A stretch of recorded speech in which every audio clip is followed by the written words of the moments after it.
Most people think that Albert Einstein was the first one to realize that time isn't constant, that it can bend or stretch depending on where you are on the universe.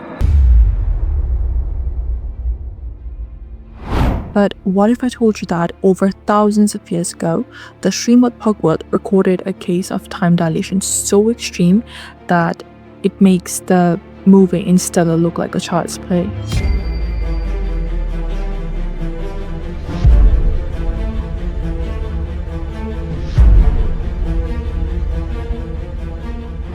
Namaste, I'm Janvi Gauchan and you are watching Audiotale. Today, we aren't just telling a story.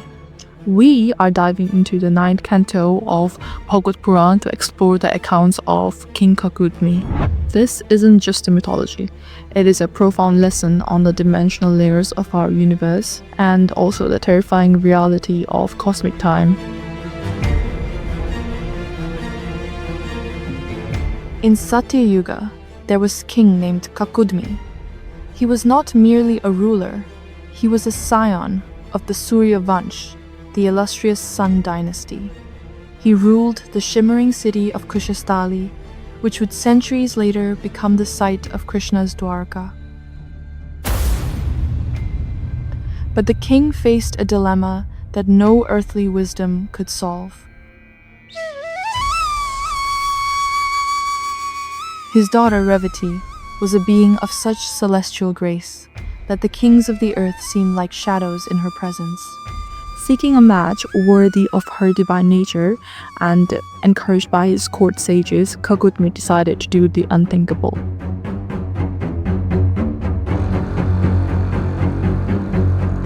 He didn't sail across oceans, he traveled across dimensions. Using his yogic siddhis or power, he, along with his daughter, transcended the gravitational pull of Bulok, piercing through the astral layers until he reached Satyalok. This is the topmost realm of the 14 lokas, the abode of Lord Brahma.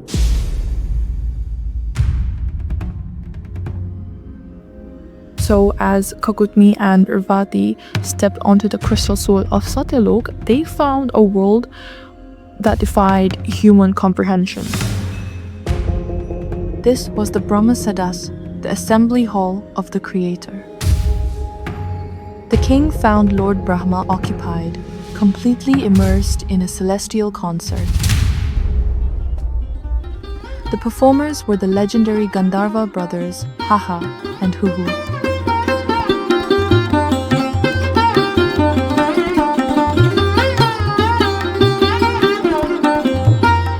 In the Puran, they aren't just musicians, they are masters of the Gandharvid, whose melodies can sustain or dissolve the fabric of space. Kakudmi decided to wait. He stood in the corner of the divine court, captivated by the music. To his senses, it was a brief, enchanting interlude, perhaps the length of a single symphony. He held his daughter's hand, feeling the pride of a king about to consult the architect of the universe. He was waiting for a muhurat, a moment of silence, to ask the question that had consumed his life. Who, among the mighty kings of earth, is worthy of my daughter, Revati? Little did he know that while he was tapping his foot to the celestial rhythm, empires were rising and falling like bubbles in a stream on Earth, the planet he left behind. So when the last note of Gandharva's song faded into the silence of Satyalok, King Kakudmi stepped forward. King Kakudmi held out his list of candidates, his voice full of pride, that of a father and a king. Brahma finally looks at Kakudmi and smiles a pitying smile and says, Aho Rajan, niruddhaste kalena hridiye krita, tatputra pautra prapautranam namani cha na shunmahe. Which means, O king, they have all been swept away by time, those whom you have decided upon in your heart. Their sons, their grandsons, and their great-grandsons we do not even hear their names anymore. Kakudmi had spent a few minutes in Satyalok, but on Earth, 116 million years had screamed past. Now, stop for a second and truly try to put yourself in the shoes of King Kakudmi. So, you have just finished a 20-minute meeting, you step out of your office and the outside street isn't there anymore. The language people speak is totally different, and your family name is a forgotten myth in a history book. So, this is the moment where the story shifts from a divine meeting to a psychological horror. But how is this possible? How did the ancient Rishis calculate time so precisely that it mirrors the most advanced theories of modern astrophysics?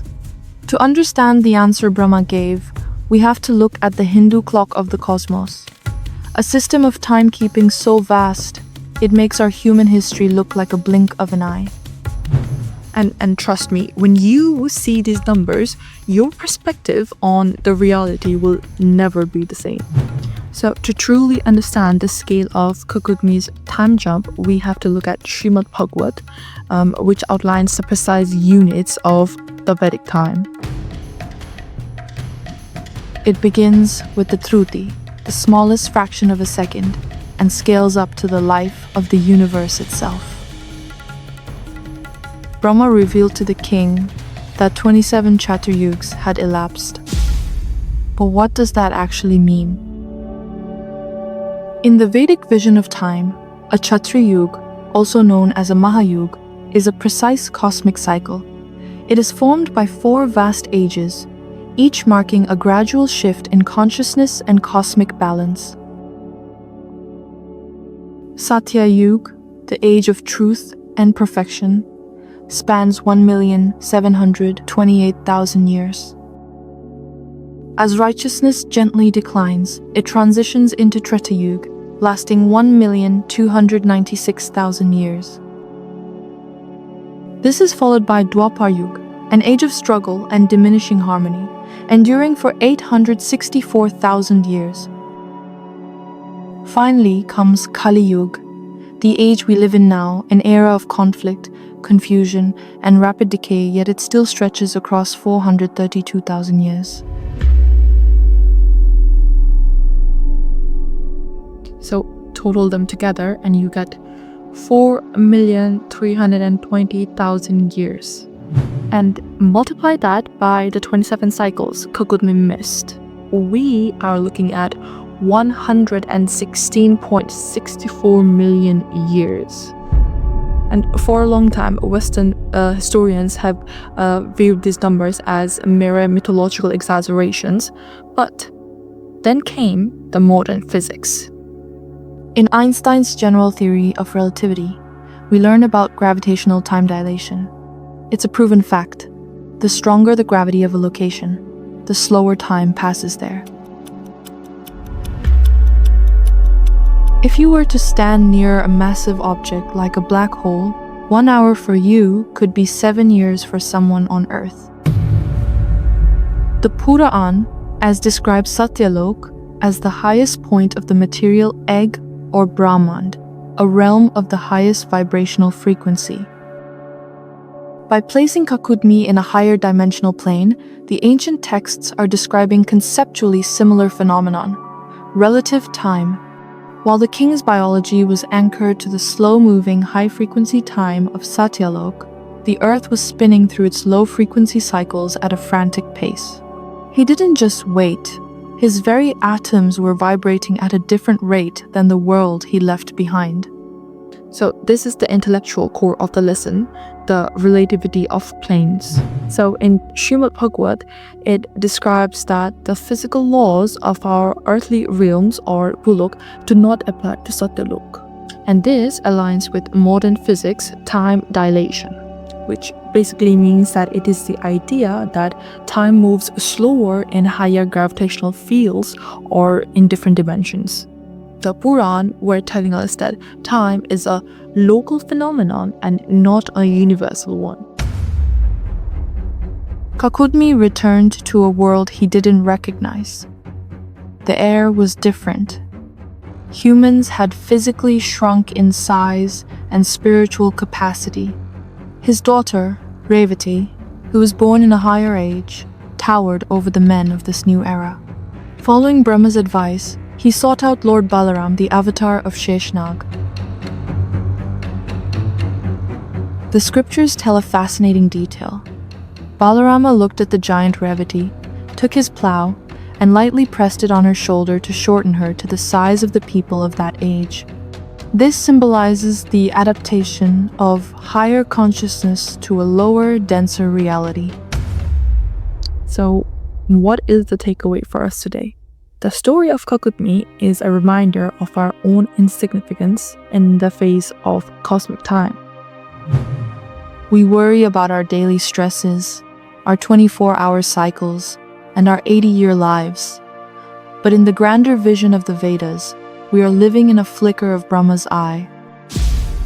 When you feel overwhelmed, remember the Kakudmi perspective. The universe is much vaster and much older than our senses can perceive. Our reality is just one frequency in a massive, multi-dimensional orchestra.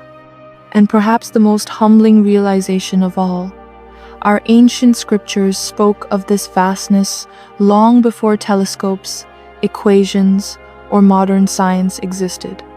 What physics is discovering today, the sages of the Vedas perceived through inner vision, reminding us that true knowledge transcends time, technology, and measurement.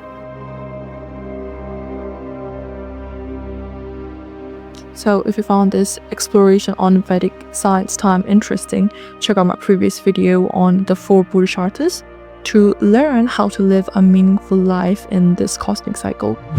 Don't forget to comment below. I'll see you in the next one. Namaste.